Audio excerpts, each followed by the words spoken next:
So here we are. I've decided to parody Argent's videos, his wood videos, with a Prairie video of my own, because I live in the West. So I saw this film. I want to call it Idea Guys because it wasn't very memorable on its own. Free Guy. It's Ryan Reynolds' vehicle. And you know what? It was actually a Gnostic fever dream. Yeah. So it's kind of like Ghost in the Shell, but for boomers and normies. I saw it with my family, so kind of was able to red pill in that way, I guess.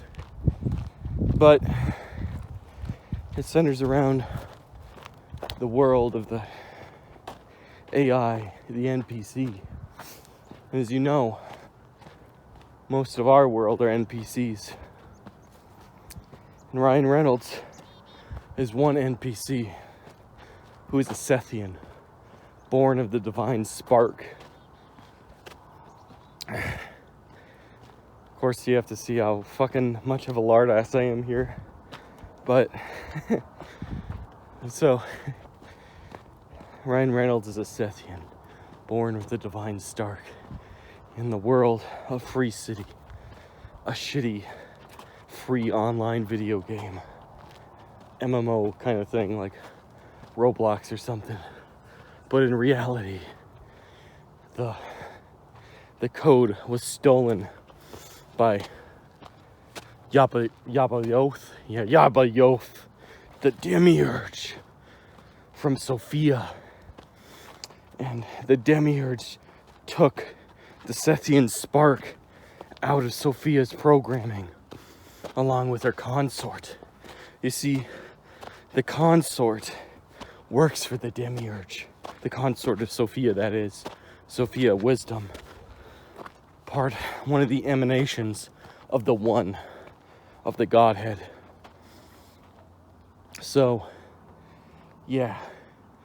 So Ryan Reynolds, in his world, is a Sethian. He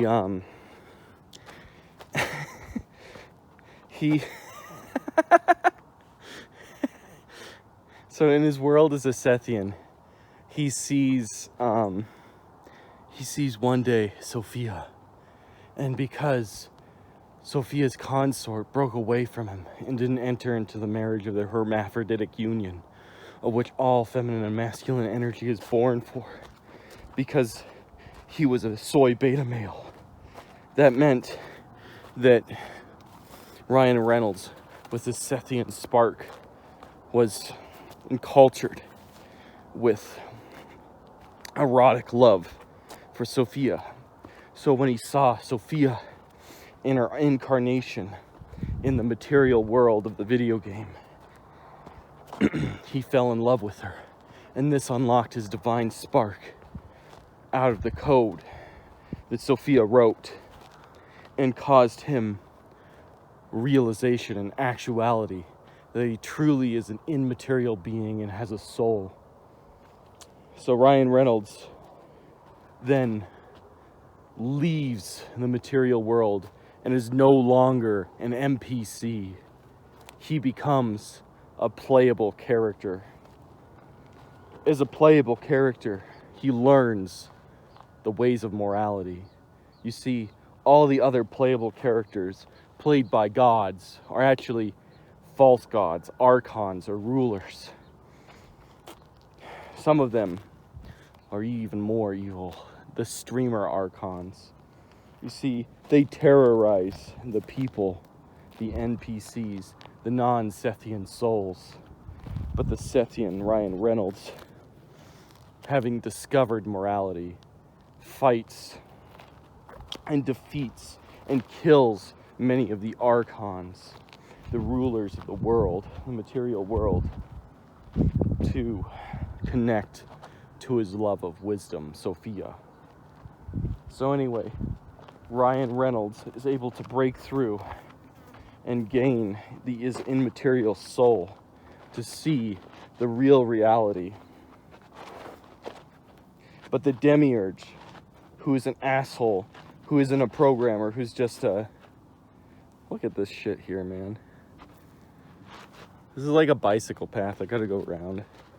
So anyway, the demiurge who owns the company that stole Sophia's programming because he bought up the engine.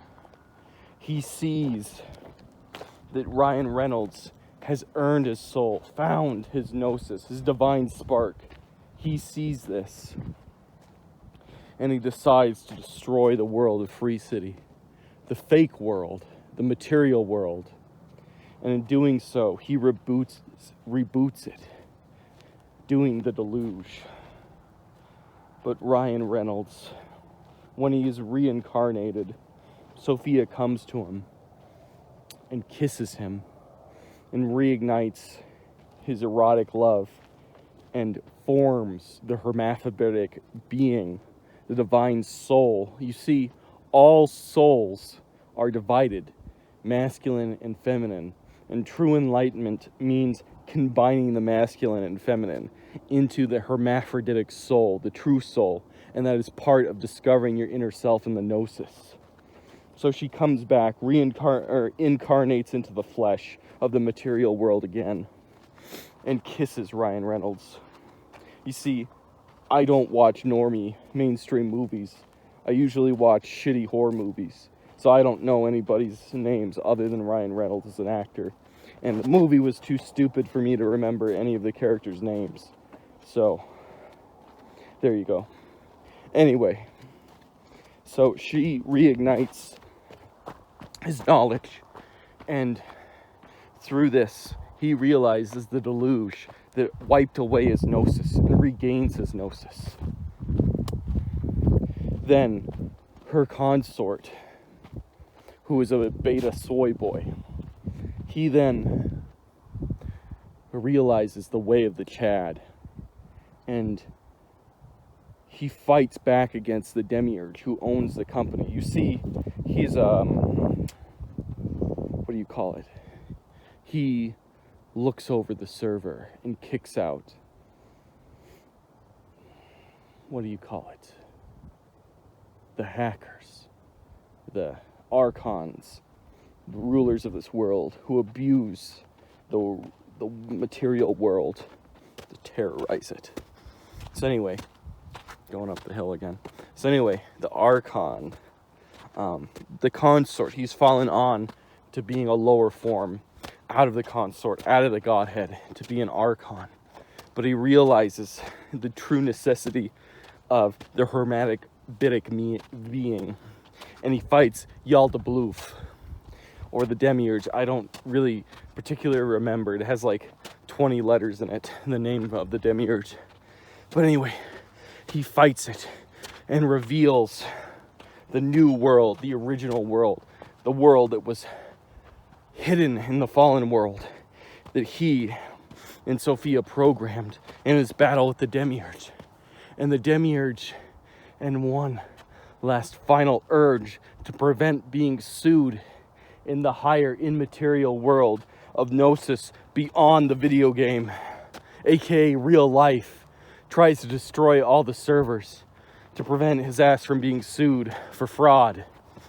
And he commits one final deluge. But Ryan Reynolds' character, the Sethian being who stands for the enlightened Christ,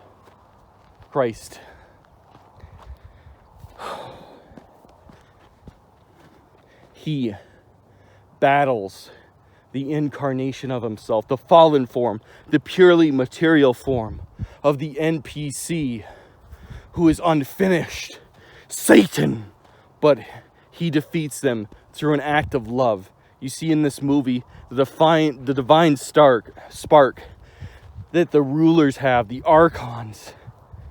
That is sunglasses, which the playable characters all wear.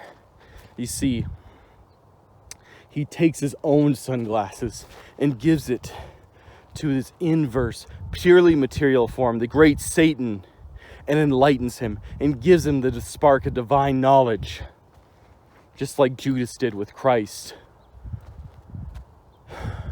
And all of humanity is saved and taken to the higher world. You see, they still are stuck in the material world, but the higher world, the world of true forms, they are given onto it in a lesser material form outside of the so-called real world, because the NPCs, they can never attain to the higher form, where the rulers exist, where Sophia exists, where the Godhead is, where the Demiurge is. But the NPCs, they can go into the ideal world. Not the full divine world, but the ideal world, the originally programmed world created by Sophia and her consort. And there, they can live in eternal happiness in the new world. Now, the film itself was quite lame. It was pretty mediocre. Did some good commentary on video game culture. But truly one of the most enlightening films ever of the Gnostic religion.